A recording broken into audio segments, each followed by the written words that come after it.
Hello and welcome to episode 4 of Talking Strength. Today I got to sit down with Jenna Davies. So Jenna and I know each other from a previous employment that I worked at or moved over from South Africa for. And she's actually a good old South African girl as well. Goes back home, so there's family there.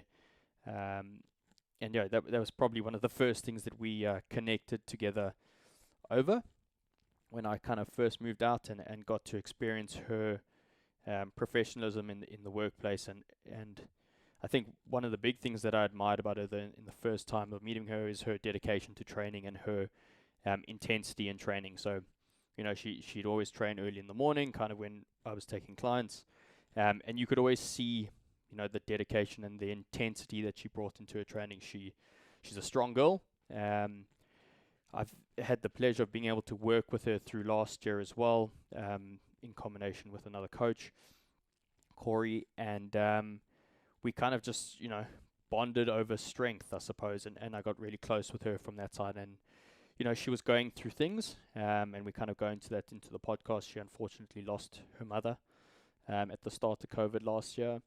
And, strength training seemed to be one of those outlets for her. We used to train in the dungeon, which was my basement of my complex that I was working at.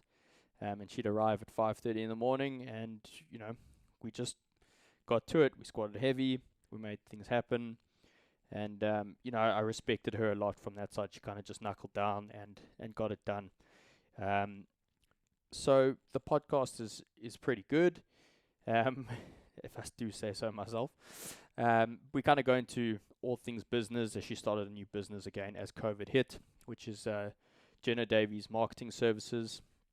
I mean, she specializes more into the fitness industry, and if you are a personal trainer or fitness business, if you own a gym, anything along those lines, and you are looking for marketing services, I'd highly suggest reaching out to Jenna. She does also have some new products that we kind of speak about that she's launched as well, which is called her My Game Plan. I've had the privilege of being able to look at that and go through it and implement a lot of the strategies that she gives in that little ebook. And it's probably the best $100 you'll spend. So enjoy. Check her out at jennadaviesmarketing.com or Jenna Ann on Instagram. Like, share, subscribe, and we look forward to hearing to you. Enjoy. Oh, hello. Yeah, that's there we better. go. Now we better. There we go. Yep. So you're saying, so what's been happening? Yeah, so I am heading to the Gold Coast, which is super exciting. I leave in 19 days. I'm 3 weeks out from my WBFF show. This is my 4th show now with the WBFF. And I feel like 2021, I've really just been dedicated to working, like focusing on my goals, working towards the stage, working on my business. I just launched a guidebook last night for personal trainers and small businesses or anyone online who needs help in that online space, which is called Your Game Plan. Shameless plug. Yeah, shameless plug over there. Yeah. Other than that, I've just been doing a lot of work on myself as well. I think as you know, I lost my mum last February, and with COVID and I think the way people choose to deal with things or not deal with things, I didn't really address that. But starting a prep and spending so much time in solitude, sober, you go through all your emotions. So I've been working a lot, in all areas, on myself, my physique, my emotional health, and my business. Do you think that that's one of the misunderstood things of prep? So what I've seen with girls that go through prep is that solitude. There's that quote of a man should be able to sit with himself in a room for 30 minutes. Yeah, definitely. It's kind of along those types of lines. It's you go through prep and you're going through it with a support system around you, but it's very much alone. Yeah, definitely. And I think I was talking to Nikki, my posing coach, and she has worked on a lot of neuroplasticity or NLP work as well. And she sort of said, you know, whether you like it or not, your central nervous system is so stimulated by a bodybuilding show. You've got posing, you've got cardio, steps, training, you look forward to your next meal. Everyone that you see is like, how's prep? You look amazing. Everyone on social media, like, you don't even realize how much your life becomes about this show. And post-show, there's a, you know, people talk about post-show blues. Yeah. There is a crash in that central nervous system because you remove so much stimulus. Yeah. And I think the biggest thing that I've found in the past with prep is like, you do go through this journey alone, but when you have the goal, people have this whatever it takes mentality, you know, like I'll do anything for a short period of time, like short-term pain, long-term gain.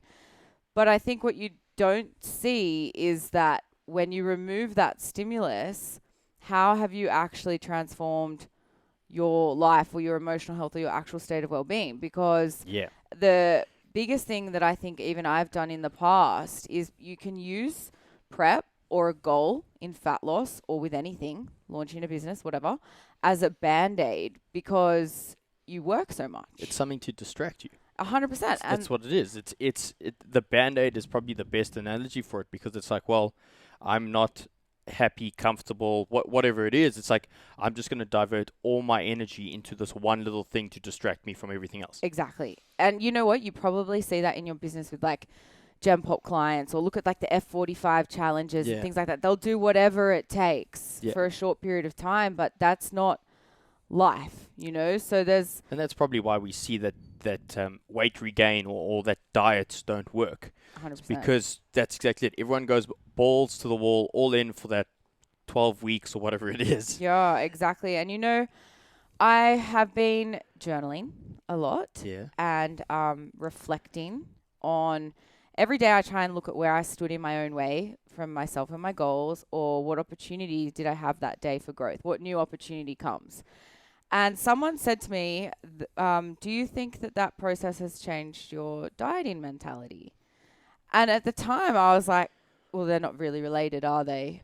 But they are, because what I've been able to do is just be more present, spend some time each day reflecting on my actions. Yeah. And if you really want what you say you want, then you're going to see that every day and you're not going to stand in your own way.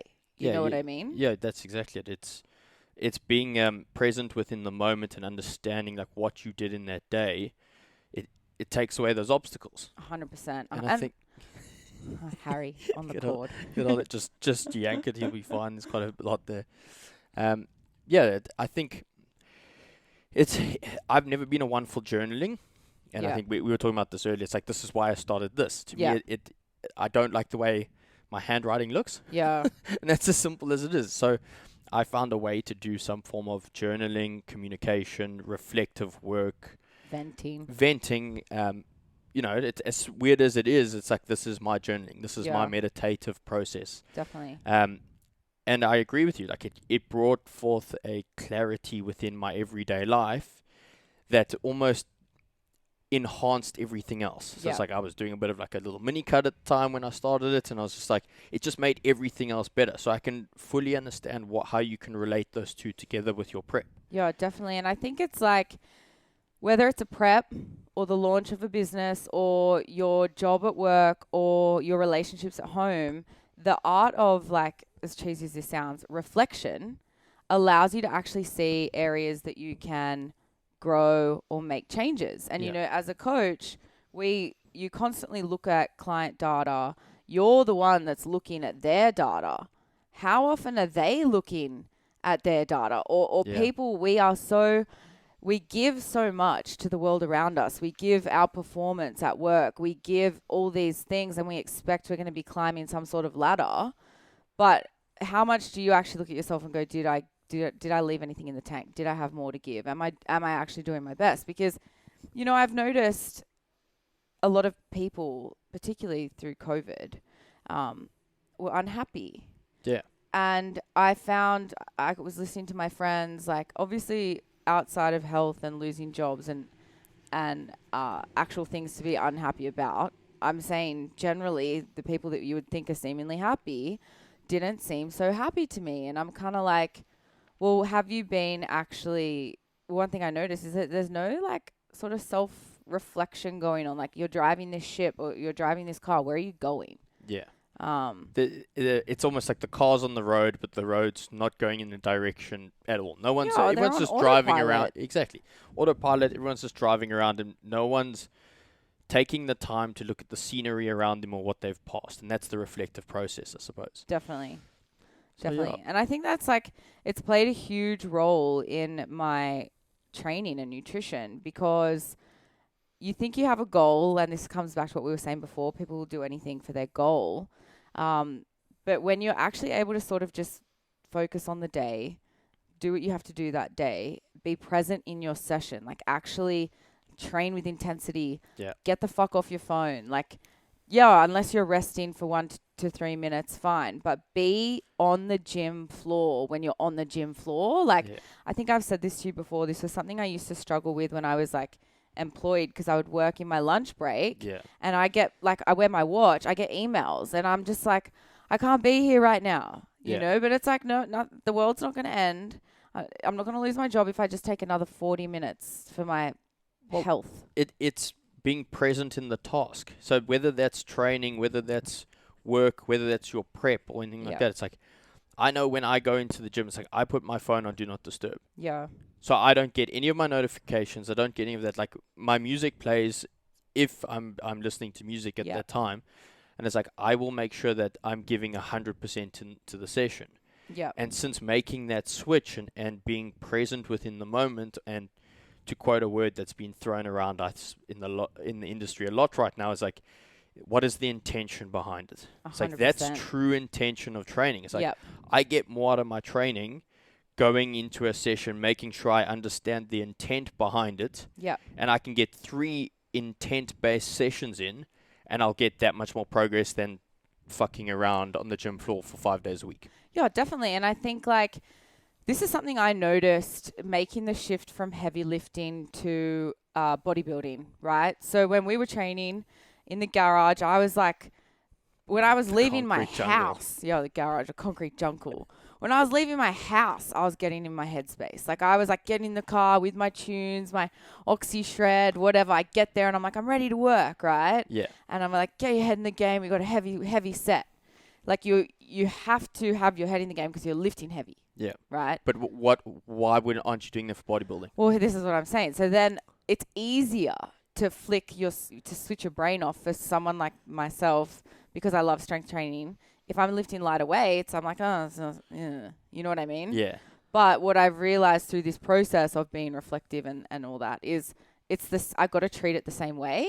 Yeah, 100%. It's the same process. It's exactly. But I think that's like something that I didn't do in the past. Like I'd look at a program that said 4x15 and go, oh, well, like, you know, it's just a lighter weight. I'm just going to squat 60 today and that's it. Yeah, exactly. Whereas now I'm like, well, actually my program at the moment I quite like because it's like I go 12, 10, 8, 6, and then the 15 or something. Okay, yeah.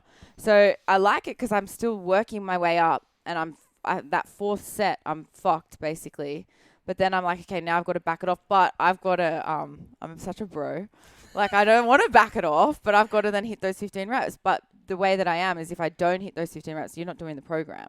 100%. If you're going too heavy that you can't get the 15 reps, you're not doing the program. So it's kind of like I then had to draw this conversation with myself one day where I was like, Jenna, it doesn't count if you don't finish the reps. And I'm like, but I don't want to drop the weight. I just imagine you sitting at Fitness First, like, there's one side talking to the other, just going, that's exactly what I picture going on in your head. That's exactly what happens. Yeah. But my point is that it's that process of being able to look at your own actions. Like there's another quote, I've heard it, I don't know exactly how it goes, but human beings are the only mammals on the planet or animals on the planet that can reflect on their thoughts.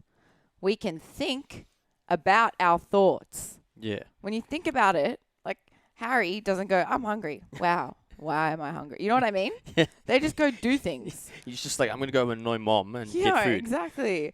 So it's kind of like we got to use that to our advantage because I find when you have clients that you're, say, programming for, or what I see with girls in the industry, and I say girls because I'm privy to such a large community of women with Mark's girls and things like that. But they don't necessarily commit themselves fully. So you're talking about intensity, but they think, oh, well, this program's not that hard. So then they're not training with intensity. And then they're like, the program doesn't work or I'm not getting results. And I think that's, I would probably put that down to this, the gratification industry that we kind of, or the livelihood that we live in, where everything right now needs to be giving us satisfaction or gratification within 15 seconds. Yep, definitely. And I think that's where I see that a lot of the time. It's like people are not willing to put in the work. Yeah, 100%. It's like if week 1 of my program doesn't feel good, it's like, oh, I give up on the program. Yeah, 100%. And I think that's, unfortunately, like, we live in that environment, like Instagram. Dopamine rush every time you exactly. open your phone. So it's like, well, why aren't we looking to combat that in certain ways? It's like you're saying, it's like put in the reflective process. Yeah. And it's things that I've started trying to adapt in my coaching business.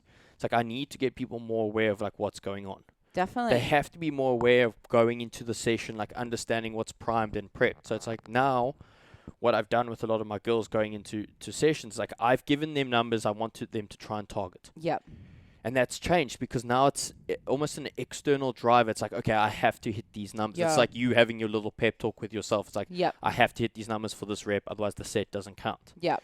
So it's like little things like that. And I'm starting to see that dangling the carrot in front of people, it helps. Definitely. It definitely helps. I think there's a downside to that, though. It's like, how do you teach, or how have you learned within your process to not have someone externally motivating you?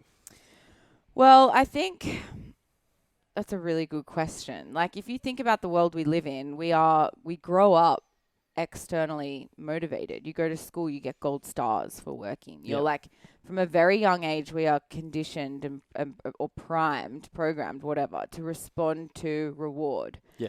You know, you get dessert after dinner from your parents, or you get a gold star at school or whatever. Yeah. And I believe this is actually a trait of mine that I learned when I was like 15 that I'm now trying to unlearn and repack differently for myself. But I went through a really hard family divorce, downbreak, when I was like 15, 16. And I wanted to be a lawyer when I was in school. And I was really good at legal studies and English. I was a great student. And arguing, yes. And arguing. Well, I know you're very good at arguing, yes. But my parents split right at a time where I was like 16. My dad was high-flying corporate, never home. And I was like, well, I'm out, you know. I just did my own thing. I was hanging out with older friends who were finished school. And I was just living my best life, you know. I was naughty. And my business teacher came to me because I was getting good grades. And she came to me and said, you know, you're the only one who's going to suffer for your choices in the long run. Like, your dad may pay your bills now, but what are you going to do later? No one's going to be there for you. These people you're part, like, and I was kind of like, okay, lady. Like, but, you know, I could kiss her now because what I learned then was this might sound sad. What I learned then was I was very much alone in my goals. Like, I want what I want. I want freedom. I want time freedom. I want strength. I want health. I want quality friendships. You can't have that for me. You know what I mean? Like, if I want a 150 squat, I've got to do the work 24/7 to get it, not just in the gym with you, you know? And I realized that I want a lot of things really badly. Desire is strong. And you put that power into other people's hands when you are so externally motivated. So I have found, like, through prep, for example, you know, I'm a social person. 2020, I was far too social, partied enough for everyone on my Instagram. But what I then found was, okay, well, how am I going to keep myself inside? Like, how am I going to be true to my goals? And the funny thing with prep is you think you got all this time, then you're 6 weeks out. Yeah. So I obviously want to leave no stone unturned for this show. I didn't want to get to 6 weeks out and go, okay, time to nail it in. So at like 16 weeks out, I was like, I can't go.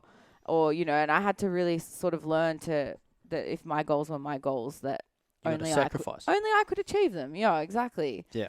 And how's that been with your friendship circle and your tribe, or whatever you want to call it, around you? How have their response been to it? They have actually been phenomenal. Like, I had a moment where I thought, okay, now we'll see. Now we'll see who comes to sit on my couch. Yeah.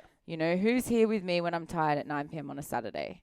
Who wants to go for walks? Yeah. I've got friends that come over and we go sit on the bike now at Fitness First because it's raining and I need to move. I have my friends come over and we eat jelly. Like, every single person that I can say that I've sort of been out and about with socializing, they've all really backed me. And I think, like, I've been through stages in life where you've only got friends of convenience or friends in the moment, you know, and I'm blessed to say I've got a big inner circle. Like, I've probably got 10 really close, like, best friends. That's a lot. Yeah. But I grew up around here and have been to a few schools. But you find deep down at the end of the day, I live alone and I'm single. So I still get lonely sometimes. And at the end of the day, I'm like, who really has my back, Yeah. And it's nice to know that I can really say that these people do. And you don't necessarily need their presence all the time to feel that way, but it's their words of encouragement. It's them showing up or pushing me along. And I just feel like one of the greatest blessings that I've been able to see clearly is these friendships, Do you think that had anything to do with you creating boundaries around your prep and around your environment that you want to be in? So, like, I've seen a change within you in terms of, like, it seems like you're saying, I don't want to say you're saying no, but you're being more selfish with your time in a positive manner. Yeah, definitely. And within that, I've seen that circle really flourish and really grow and show you what I truly believe you deserve as a person. It's like people who are looking after you. Yeah, that's sweet. I definitely think that the setting boundaries was crucial for this. Like, and in a funny way, it's not necessarily setting boundaries with them. It was setting boundaries with me. Yeah. They aren't the ones being like, let's go drinking. You know what I mean? If I said, why don't we watch a movie instead? They'll be like, okay, But what I have found is that I needed to spend more time with myself to get comfortable in my own company again. Because after losing my mom, I was having panic attacks. Yeah. And I couldn't be, like, alone. Like, I'm so stimulated here on my own when I'm working. Yeah. It doesn't count. Yeah. It's when I switch off that I'm like, the walls feel like they're creeping in, and as bad as it sounds, it's like the walls are creeping in. It's like, is a phone call going to come through? It's like it'll bring back memories of what occurred. And I went through a stage where I couldn't even watch TV shows in case someone died, or like I would just be like, I could not sit still. And I was going to yoga, and this yoga instructor said, some people would rather walk over broken glass than be still. And I was like, that's me. Yeah. That's me. Get me the fuck out of here. And my friend Amanda actually came over with this book, Stillness is the Key. And I was like, this is terrifying. The thought of stillness is terrifying. I don't want to read this. I don't want to learn to be still.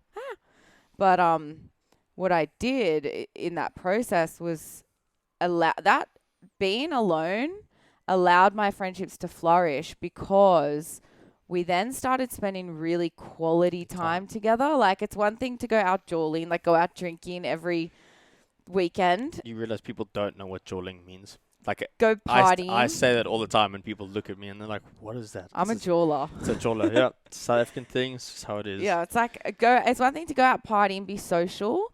And I like my friendship group, that's all very abundant. We are... my friends have all lived around here, well connected in terms of restaurants or bars, inviting people places. There's always something to do. Yeah.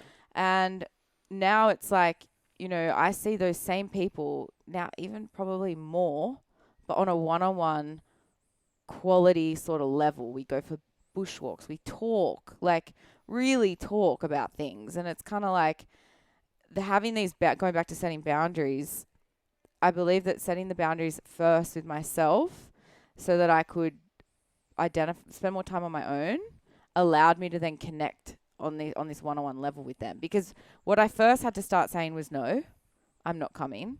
But then it sort of turned into, let's do something instead. And that has allowed these conversations or these connections to sort of grow and prosper, you know?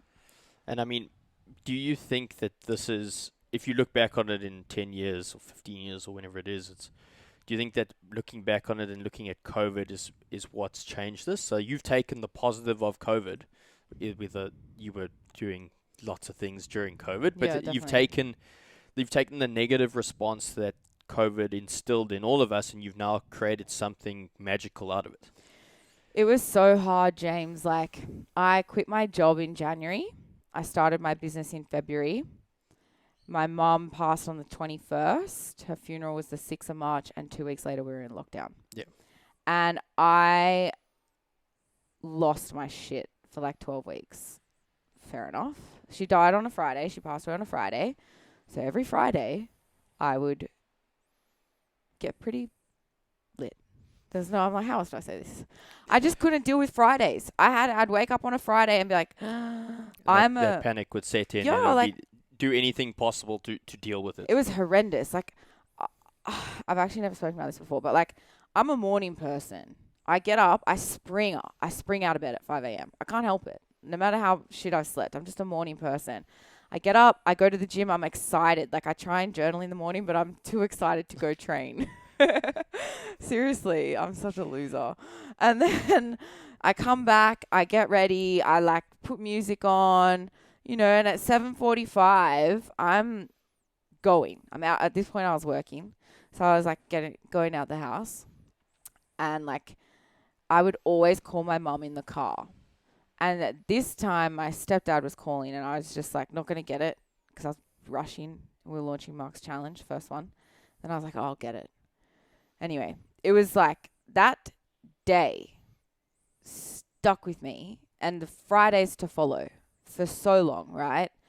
And I was working with you and Corey at the time, and I kind of had this moment where I was like, I've been getting pretty lit every Friday, which is fine because like I was sort of bouncing back come Monday.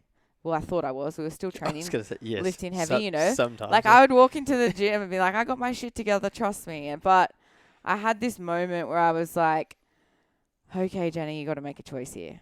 Are you going to be a victim or are you going to be a survivor? Like, and I'm still learning also not to be like, I'm a tough cookie, I'm a survivor, because it's okay not to be. But my point is I made a choice where I'm like, this happened. It sucks, obviously. But am I going to play it out where I'm the one suffering?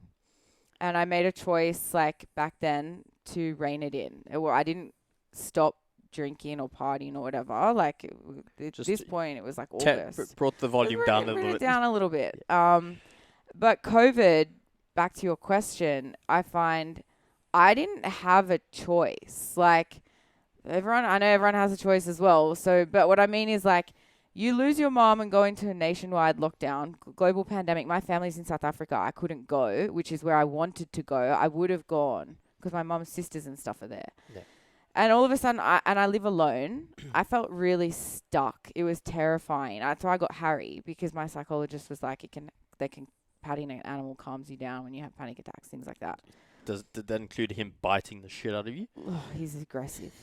But what I found was like this pandemic I had nothing else to do, but like I ended up really working through it. Like I started a company, I picked up lots of clients, I worked 80-hour weeks in my apartment, and all I did was train. And you know, I think that's how I made COVID work for me.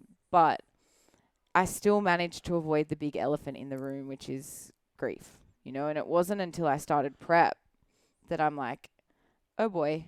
And I knew that this would happen. So I've put in anchors. Like I'm seeing a psychologist weekly. I'm working with Claire, an energy healer, spiritual healer, Spiral. Yep. And I knew ahead of this process that this would happen.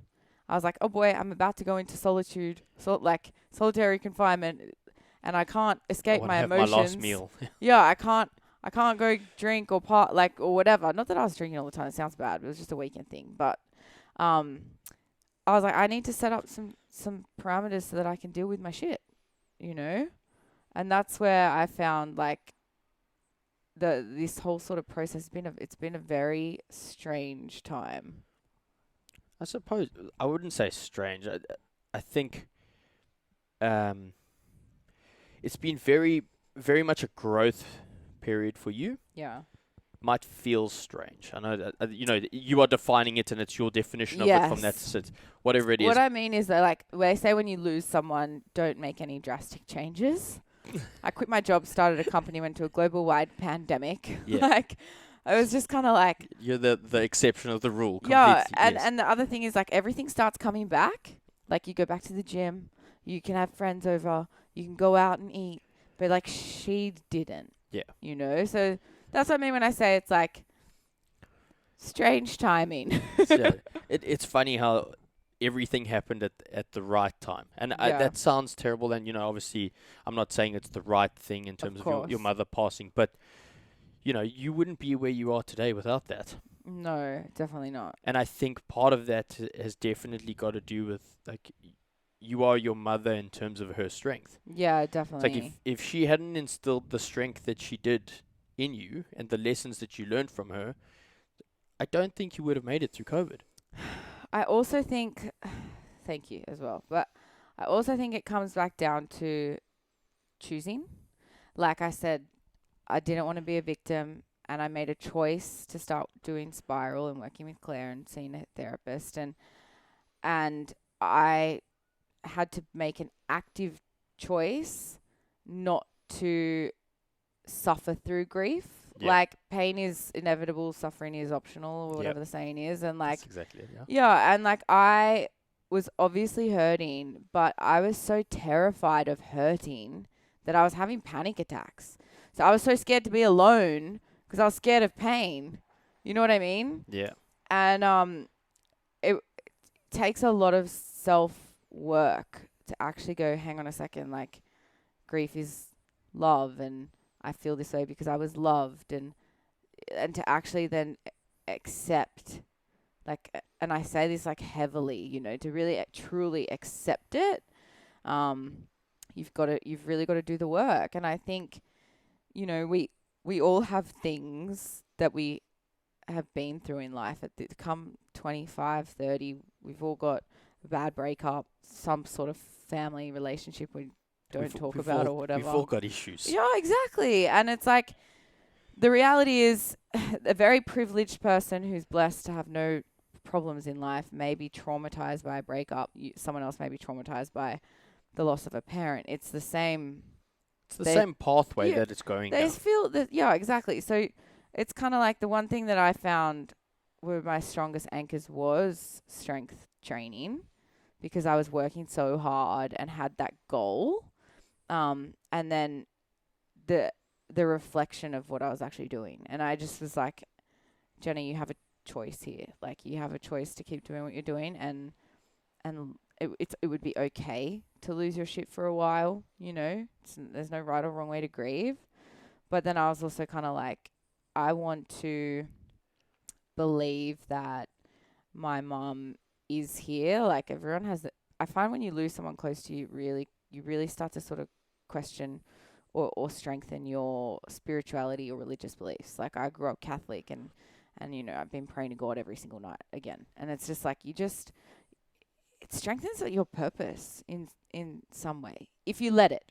Yeah, if you let it and if you decide to open yourself up to it, I think. And one of the big things, I think, touching on what you've touched on there, it's like making that choice to not be a victim. That in itself is like one of the biggest healing processes that I think you could go through in any grief scenario.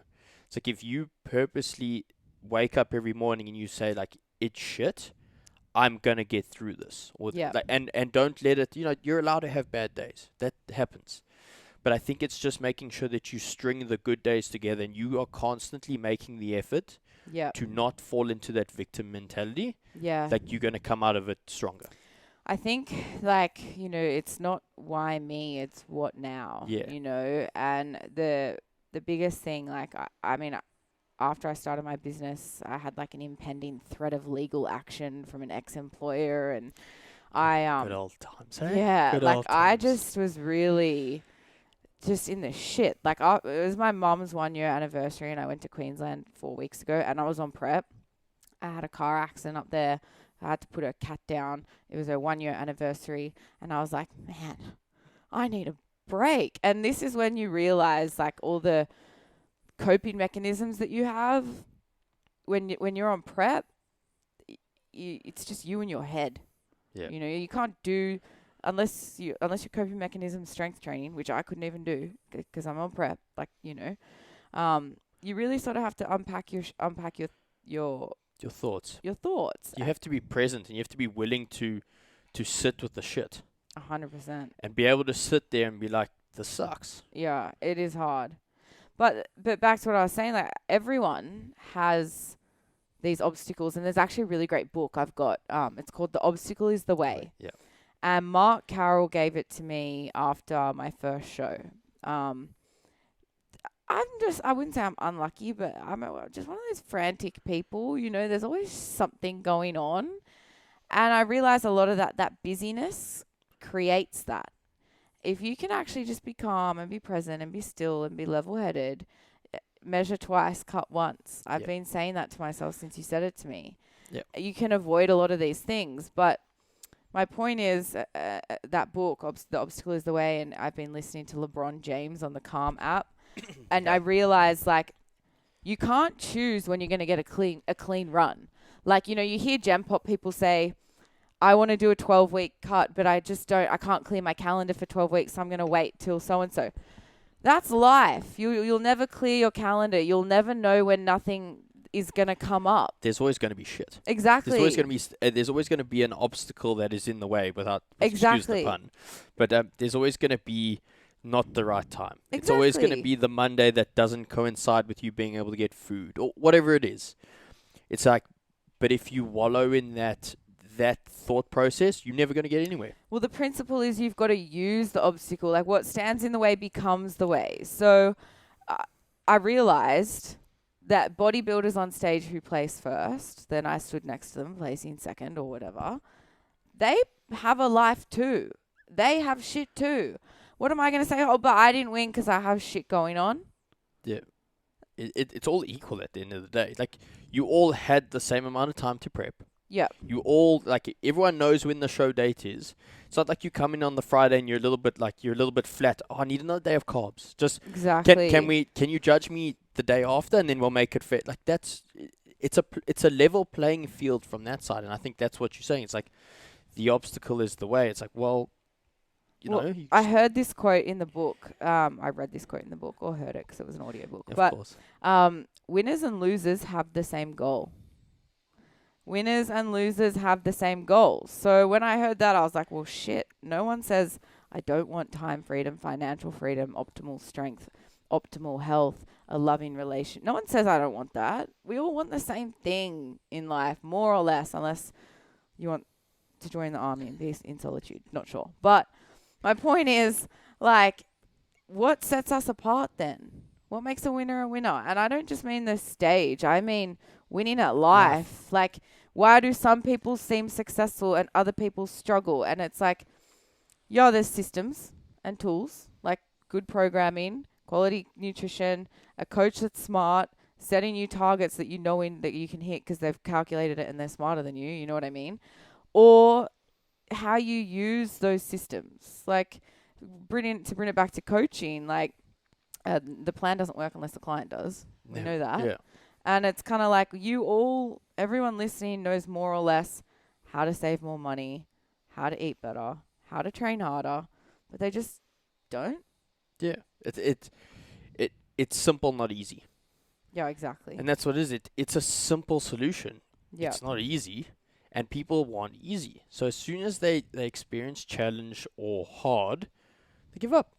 Oh, you know what? I've noticed this. Like, so I in the last 12 months had like a little bit of a Instagram growth spurt, right? I'm very open on Instagram with what I share, and this is my 4th show. After my first show, I put on 11 kilos, blah, blah, blah. But I've always shared it. Yeah. I've been very open. And I've been getting inboxes lately. God love you if this was you. Like, how do you get that line down your stomach? Or how do you da-da-da-da-da? And I'm like, to be honest, I don't sell coaching programs. So I'm going to be very honest with you. Time. 3 years, consistent building, never took a break, goes to South Africa and trains. I've taken breaks like when I've needed to, like a deload or a week off, but I've never backed off training. I put in the work, you know? That's not sexy, Jenna. Exactly. And that's the problem. And that's the other thing that I'm finding, like, I say, I got my calories to 3,000. How'd you do that? Time. It is. It's time. That's the answer. It's consistency and time. Yep. But unfortunately, everyone, and to bring it all the way back to what we started with, it's like, it's not glamorous. It's not like, it's not sexy, and it doesn't give you gratitude straight away. Exactly. Well, I think the other thing is, though, and I hate saying this because it makes me feel like life goes too fast. You know, we're already 12 weeks into 2021. Yep. Over. Yeah, way over. Yeah. So where could you be 12 weeks from now? Like, people grossly overestimate what they can do in 12 weeks and underestimate what they can do in 12 months. Like, if you think about March 2020, I guarantee you will say, oh, it feels like just yesterday. Like, life is happening. Yeah. So if you can just give up that desire, that instant gratification, spend some time going, actually, I'm just going to be present. Yeah. And just focus on the day. Yeah. You're going to get your best result, you know? And it's not going to be overwhelming. Yeah. If you focus on one day at a time, it doesn't seem as daunting as 12 weeks. Exactly. And like you had that saying during COVID or whenever it was, it's like, let's win the day. Yeah. Like, focus on the small little things. The accumulation of small wins. Exactly. Yeah. And, you know, I used to struggle with my relationship with food. I had a job that was terrible and stressful, and I was like programmed, like I would have to eat before work, and then I would get hungry. I'd get bored at 10 and then 12 and then 3 and then 5 and then dinner. You know, it made it dieting really hard. And what I found was, you know, if you just win the day and focus on what's on your plate and what you've got to do that day, those little sort of fixations on things, you can kind of look past, you know? Yeah. It's blinders. Yeah. It's like the horse blinders. It just kind of helps you a little bit from that side. Yeah, definitely. I think too many people, you're right, it's not sexy. Like, people want a pill. They want it fast. And, you know, this is something I will say, I'm respectful of Mark for at the moment with his new challenge marketing, is like 8 weeks is just the start of a journey. Like, there's so many programs on the market, and well, it's the one thing, I'll be honest, it's like Mark does it really well.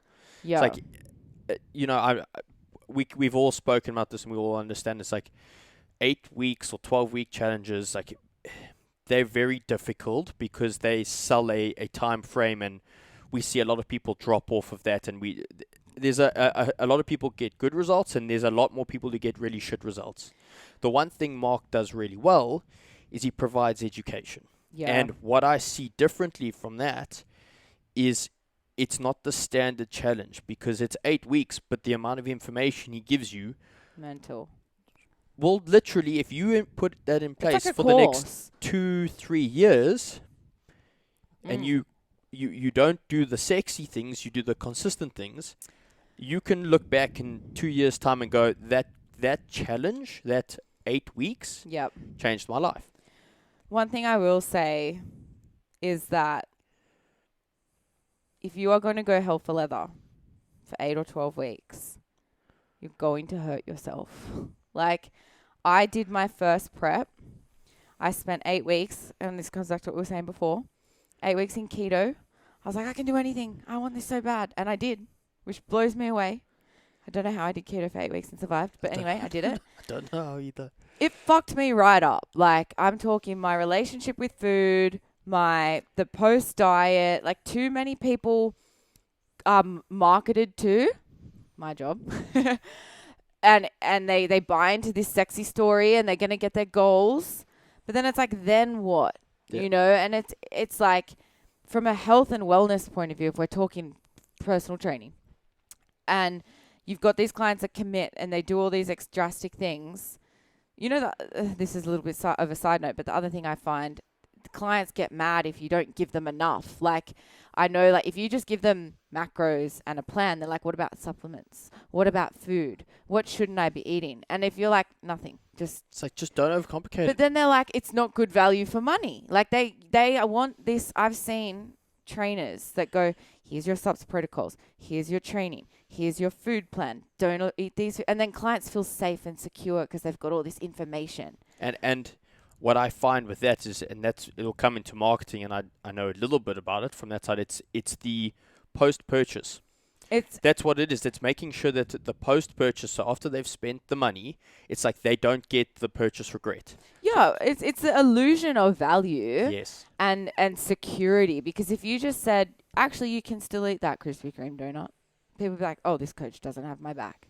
No, it's like what that actually is setting up for is life. Like, you can get a crazy result in 12 weeks. Trust me, I'll tell you how if you want to. We can do mad things. To get a result. But I put on 11 kilos that way. And it took me 3 years to get here. I'm dieting. I've lost 9 kilos. I lost 4 on 2,000. 4 or 5.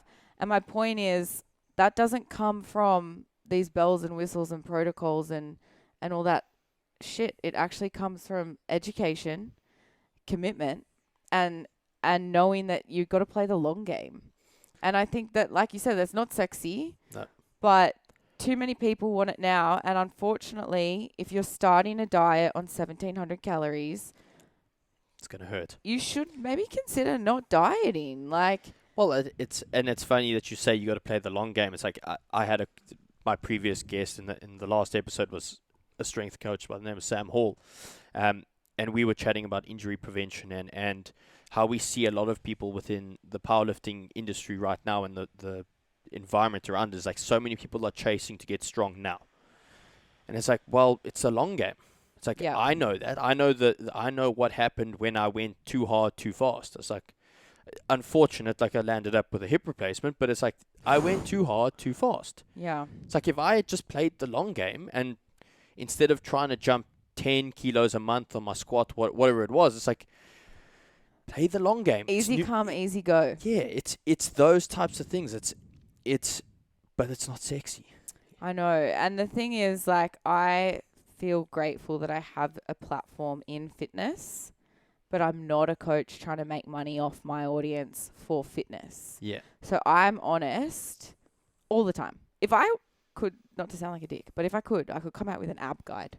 Yeah. Because everyone's like, how do you do that? I'm like, I was born this way. But sorry, but my genetics are blocky abs. Like, you know? You can make up a little ab circuit 3 days a week and sell that. Because I'm not joking. I'd make more money than I would off your game plan. But my point is, the women particularly are always dieting.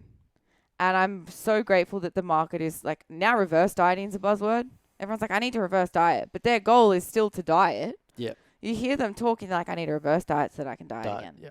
And then I'm like, well, how long can I reverse diet for before I cut again? You're missing the point. Just go to maintenance. Love yourself, man. Like, and no offense to a lot of people, but like, I lost 5 kilos to prep. No one really notices. Now that I'm in this unnatural stage, everyone's like, wow, well done. So my point is, you could lose the 5 kilos you keep telling yourself you have to. Maybe no one even cares. Why can't you just chill out there? I chilled out at 70 kilos for so long. And some of my friends said to me, one of my friends goes the other day, I swear you look the same. And I'm thinking, fuck you. But thanks, I think. Thanks. Like, I know that was a compliment, but it's like... Yeah, she's like, I feel like you never look 70. And I'm like, oh. Yeah, but that's also you comfortable in that position. You're comfortable with your body. And to tie it all back into everything, it's like, I don't think you would be able to do that if you weren't able to sit with yourself and go into the reflective process 100%. And be present with everything going on, whether that's work, business, training, whatever that is. And I'm, we've called out a few pretty powerful one-liners here, but what you focus on grows, right? I was focusing on getting my business launched. I was focusing on keeping my company afloat in the fitness industry in COVID. Go figure. Then I was focusing on not ruining myself after my mum passed. I wasn't focusing on dieting, but I was still strength training, so I still made great gains. But my point is, 150 for 3 is Yeah. pretty good gains, yeah. but what you focus on grows. So if you are out of shape a little bit, give yourself some credit. Go look in the mirror. If you feel that you're not where you want to be, go and say, but what am I winning at? Maybe you've got an amazing family. Maybe you've just given birth. Maybe you've successfully started your own business in a pandemic. Maybe you've just moved house. Maybe you're hitting 8,000 steps instead of 5,000 steps. Exactly. It sounds so stupid, but it's those little things of give yourself credit and give yourself the win. And this comes back to desire, right? Yeah. Like we were talking about desires. You will never have it all until you have enough. Yeah. Like, this is in this book, Stillness is the Key. And the concept, I actually sent you this book, the audiobook. The concept of enough is, it blew my mind because I went and watched Wonder Woman, the new Wonder Woman. And this whole movie, everyone's like trading wishes and sacrificing something about themselves. I'm like, this is about having enough in life. Does everyone see this? Like, if you just believed that you had enough and stopped wanting for more and stopped spending money, like upgrade your car that already works, or I did that. I was about to say, just be careful there. No, but my point is, like, if you can just accept that you have enough, everything that you have right now was once everything that you wanted, right? More or less. Sit with that for a second and go, okay, I realize that if I spend some time here, like, people would kill to look like you most of the time. People would kill to have healthy working limbs. Yeah. Love yourself, love your body, go to sleep, eat well, stop fucking around with your food. If you've, this is a side note, but if you've got if you're displaying any signs of like disordered eating or not sticking to the plan, aka disordered eating, if you're paying someone to tell you what to do and you're not doing it time and time again, that's on you. It's not the coach's fault. It's on you. Yep. Then my point is, you should not be in a landscape or environment where you're trying to change yourself. Yeah. Because it's just not the right time. No, it's not. And I think everything, to sum up what you're saying there, is perspective. 100%. It's having perspective. It's like I wake up every morning and I'm thankful and so grateful to be in Australia. It's like I moved over 3 months running before your own business. I was mind blown by you when you opened your gym. I was like, yeah, I went through a shitty experience at ex-employer. an ex-employer whose values did not match mine, and Yeah. Unfortunately, that was the kick in the ass I needed to move from South Africa here. But in saying that's like my perspective is like I can walk to the coffee store and go and grab a coffee. I can go to the beach every day if I wanted to. I can go to the gym. It's like I know family and friends back in South Africa who they can't do that right now. Or it's a struggle. It's a mission. It's like my mom sits at home and like she gets the groceries delivered to her. It's because she's of an age where she is at a higher risk, and she's obviously like she's in the higher risk category. It's like I don't want anything to happen to her. Yeah. It's like I could be back there. I could probably have lost everything because with COVID in South Africa, it's like I would have struggled. Yeah. I would have really, really struggled. And I'm not saying I didn't struggle here, but it's like I also turned around and, like you said, it's like I made a plan. I think that's South Africans, we're pretty good at that. Like we make a plan. Survivors. We're survivors. And I think like I opened my business, you opened yours, and you've launched the game plan now, which Yep. I think is literally a game changer in terms of what is going to happen with your business and the influence on coaches and entrepreneurs or people who have small businesses. Definitely. I mean, the biggest thing that I see, right, and this may parallel with clients in health and fitness, is people know more or less what they want, but they just can't get it. And No. they don't know why. Like, for example, you say you want to lose 12 kilos or 10 kilos, but you just can't seem to stick to your plan. Or you might say you want more online clients. You want to launch an ebook, but you just can't seem to make it happen. You're a pretty smart dude. People have pretty smart clients, but for some reason, it's not happening. They're not taking action. Like your game plan, I created it because I put in all the templates that I use, like content calendars and launch timelines and all of this. But I'm like, you just need a step-by-step guide to bring your brand and presence to life. Just like a newbie client is like, just tell me what to do. Yeah. You know? You need the program. You need phase 1 accumulation to phase 2 accumulation or intensification. And that's what you need. And I think that's the beauty of what you've created. Like, you've put a lot of time and effort into this, and like, you know, it's been a really good distraction with prep, I think, from that. Yeah. And but it's like to not take the effort amount or the effort away from what you put into it. It's like, you've been working on this with your clients for the last year, essentially, and testing it out and making sure that everything works. It's my life's work. Like, I went to uni, I went through businesses and corporate companies where everything was so systemized. Like, as a young marketer in corporate, you don't get free reign. You can't just be like, I have a plan. You got to show documentation. You got to present. You've got to follow the system. So like everything I've always done has been very structured and documented. So I'm like, I've learned and developed these systems and templates and tools. And when I started my business, naturally I went into I consulted to fitness, you know, like it is applicable across many industries, but very much for fitness. And what I found was I was selling coaching packages of calls, and I would like work with you to bring your game plan to life. And I'd get everyone on the first call, and I'm like, you are all in the same place. It's the same thing. That no one has systems in place. No one it's all the same. It's just a slightly different business name. So I then was like, fuck, I'm repeating myself every session. And although that's easy money for me, I was like, you know what I actually need to do? I need to give these guys a thing to follow before they start working with me. And that was where the idea came about, because I was like, when you come to me for your marketing strategy, I need a product or a service or an idea to strategize for. Yeah. I can, but I don't. It's expensive if you want to pay me. But like, I can't sit there with everyone and be like, okay, you're a really great educator. You speak well. Let's do a course for you. And you look amazing and you're a female influencer. Let's get a squad together. And you got to know what you want and why you want it. And this comes back to even like success in dieting with Gen Pop. If you know why you want something, really, truly attach a why to it, then you'll bring it to life. Yeah. And I think, you know, people might see it as a product and it's just a product that's out there. What I see from that and what I hear you saying, it's like, you don't want to waste people's time and money. Exactly. So you want people to get as much, you want to make a meta impact. You want to make as much of an impact on all these coaches you can for a price that is extremely affordable. And, you know, once they've built that, they've got the brand, they've got the image, they might have a product or they might have a course or whatever it is, and they want extra help or they want to really 10x their product. It's like, then you spend the money because it's expensive and it's supposed to be expensive because of what you get from it. Yeah. But if you now come with your eggs, you come to Jenna, she can now make your breakfast. Exactly. Instead of coming there and Jenna having to supply everything. And I think that's like, it's a game changer in the industry and the market right now. And I think it's like, probably there's a lack of perspective on what's expensive in business. Like, if you spent, that book cost less than an hour of my time.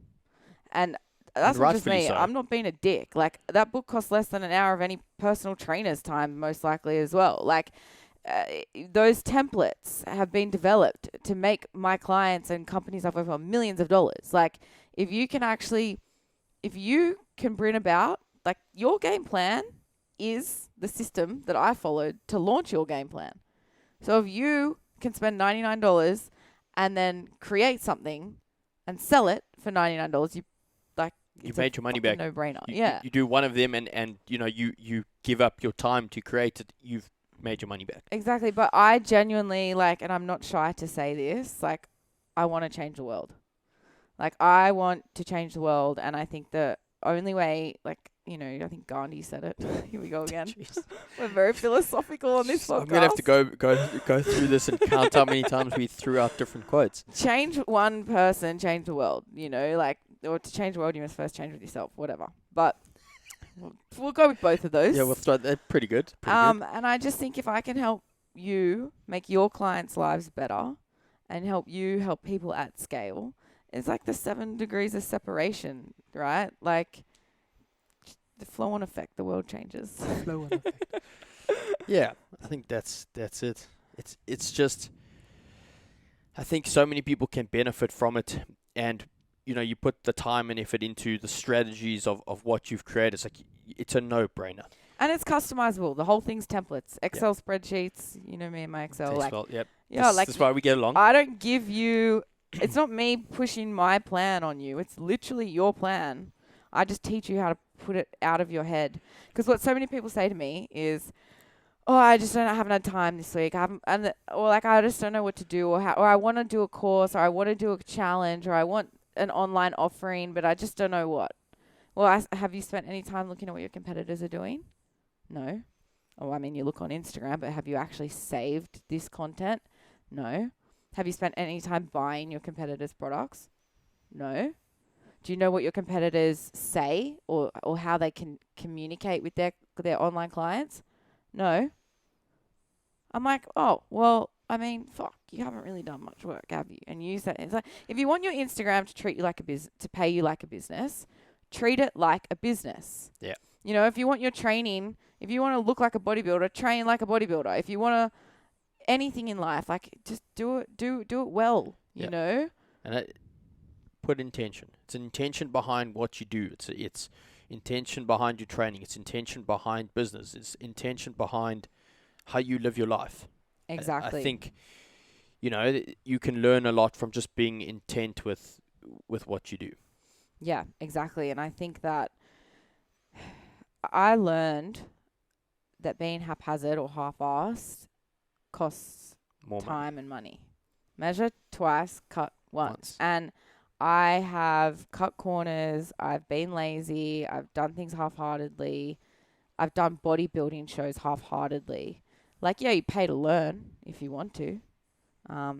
It's expensive lessons. It's very expensive. Yeah, but I'm telling you, if you are going to put in 50%, you're going to get 50% or less back. Don't be surprised. It's fine. You made a choice. Yeah, but don't be upset about it. Exactly. It's like you put in the 50%. Don't be upset if you get less than that. Exactly. Back. And I think the biggest thing that I've learned is through stillness and reflection and perspective is, if I'm only going to do this once, what do I need to do to actually move on? I saw this meme and I laughed because I'm like, oh boy, I can relate to that. It's like my head is like a Google Chrome browser with 17 tabs open. I can't figure out where the music's coming from and one of them's not loading. Yeah. Close the fucking tabs. Do one thing at a time. Another great book I've read is Habit Stacking or Atomic Habits. And I always talk about habit stacking, how you can attach. Let's say, for example, you're avid trainer. You love to train. You want to look your best. So you go to the gym 5 days a week. But your mobility sucks. And you don't have any time for your mobility work. Attach it to your training session, right? Get it done. Be smart about it. So there's ways that you can work smarter to bring or strengthen your business and your brand to life. But also, then, having said that, I want to point out the importance of doing one thing at a time well. If you are going to be habit stacking, when you're doing that one thing, just do that thing well. So you only have to do it once, you know? Just make sure that you get it right. Measure twice, cut once. Yeah, exactly. That's what it is. I think it's just been a big year of lessons. It's just big year of lessons and learning quotes. Yeah, definitely. We've been going an hour, so I think that's... We'll kind of call it coffee catch up. We'll call it, a little coffee catch up. Do you want to just kind of let people know where they can find you? Yeah, definitely. Guys, my name is Jenna Davies. I'm on Instagram as Jenna Ann. It's JennaAnne. Actually, my middle name is my first name backwards, so that's why I did that. I got Instagram in 2008. It was like a photo editing app. I didn't realize it would stick. And JennaDaviesMarketing.com for your game plan so that we can start bringing your vision to life. If you have a message, if you're helping people, you've got to get it out there. And whether it's financial freedom or just to help people train less like an idiot, you need a plan. Perfect. Thanks for having me, James. Anytime.